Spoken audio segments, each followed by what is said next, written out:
Good morning, boys.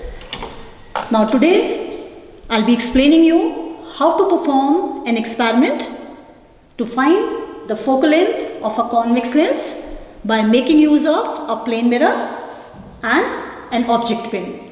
That means we'll be using one pin method to find the focal length of a convex lens.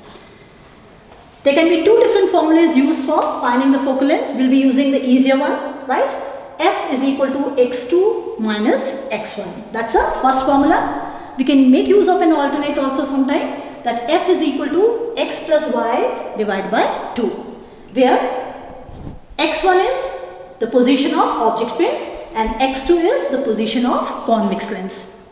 Whereas if I use this particular formula, then there's a position of plane mirror also has been shown as x3, right? Position of plane mirror is x3, which we'll be using in both the positions, but to find out the focal length, we are not going to use the distance of the plane mirror from the pin, right? That's the alternate we are using.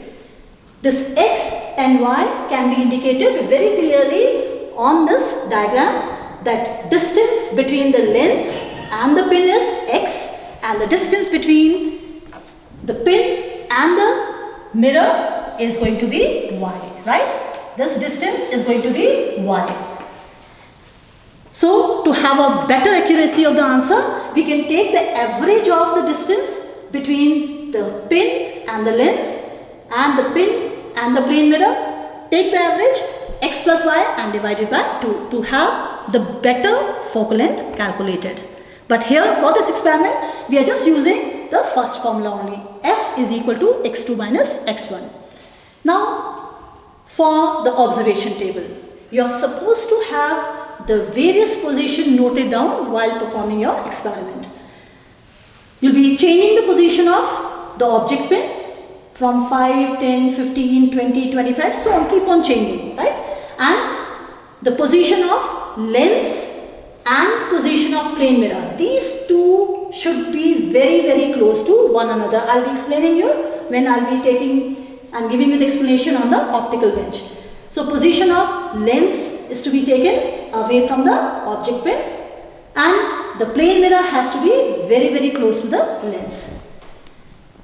You will be having the image position obtained exactly at the position of the object pin. That means that's the experiment what we are going to do. We'll try our best to bring the position of the image pin exactly on the top of the object pin. This way, this is a pin, then I'll try to bring the pin exactly on the top of it so that when I shift my eyes, both the object pin and the image pin should move together.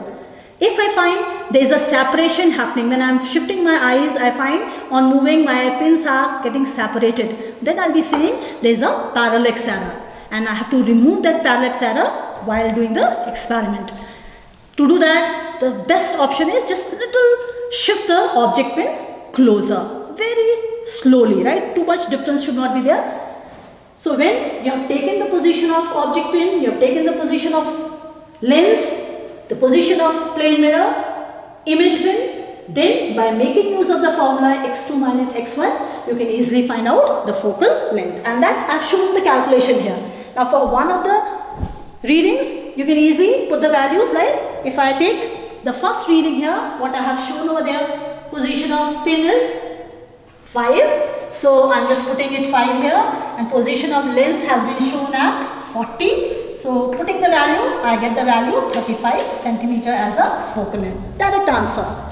And so on, you will keep on changing the position of the object pin and your values will keep on changing for the position of pin and position of plane mirror. But the focal length, because we are using the same lens, will remain the same for all the observations. If you find the focal length for all your readings is coming the same, in that case you don't have to take the average. But if suppose your values differ, right? Maybe the difference comes as 35, second value comes as 34, it might come 36, little 2 or 3 points difference can appear, then at the end you are going to take the average focal length value, right? Average focal length value. For your diagram, I am again repeating some of the points, how the rays are going to be shown. This is the position of the pin This is the position of the lens and this is the position of the plane mirror. Then while doing experiment, as I said, you are going to bring the image position exactly on the top of the object pin. This is the object pin and I have shown the image pin exactly on the top of the object pin. The rays, they start from the object pin, they reach the lens. Lens makes the rays parallel if the object pin is placed at the focal point. That's the reason the distance between lens and the object pin we are taking as focal length. Because anytime if the rays start from the focal point, they become parallel to the principal axis. Now this plane mirror has been used to redirect the rays. That means to reflect the rays back so that they converge at a point and the image is formed here. So directly we can have the calculation done on the basis of this diagram. I have marked everything on the diagram. Same thing you have to consider. Now let's see how you'll be performing exactly the experiment. This is your optical bench and this object pin I have taken. As I told you before also, I can shift the pin up, I can bring the pin down, so you can keep on adjusting. This is a lens and this is a plane mirror which I have used vertically.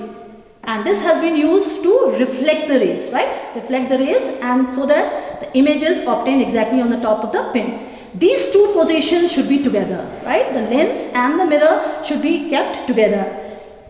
While doing the experiment, I'll be taking any position of the pin and then I'll try to perform the experiment. You can also do that, fix these two and keep on changing this, right? Whatever alternate you want to do, it's up to you. I'll try to see the image of this pin through the convex lens and the plane mirror and try to adjust the position so that the image comes exactly on the top of it. Once you find the image is appearing exactly on the top of the object pin and while shifting your eyes in different direction, both of them are moving together, then you'll take the reading in your observation table. Position of pin, position of convex lens, position of plane mirror. Meanwhile, as I said, we are taking only for focal length the distance between the two. That is a direct focal length value I am getting. This is x1, this is x2. x2 minus x1 is giving me directly the focal length. So we are using the easier procedure, easier formula for calculating the focal length. So you'll change the reading for the position of the convex or for the pin and automatically the position of convex lens and plane mirror will change. Again, the focal length will appear to be same. So keep on shifting the positions, changing the positions of pin, lens and mirror and you will be able to find the reading of focal length. At last, as I said before also, you will be taking the average if the values differ. In focal length, the values of focal length become different or they come little here and there, up and down the values are coming, then you take the focal length of the convex lens and write in the result focal length of the convex lens by using one pin method with the help of a plane mirror is dash centimeter and your average value will go into the result. I hope the experiment is clear to you. So thank you boys.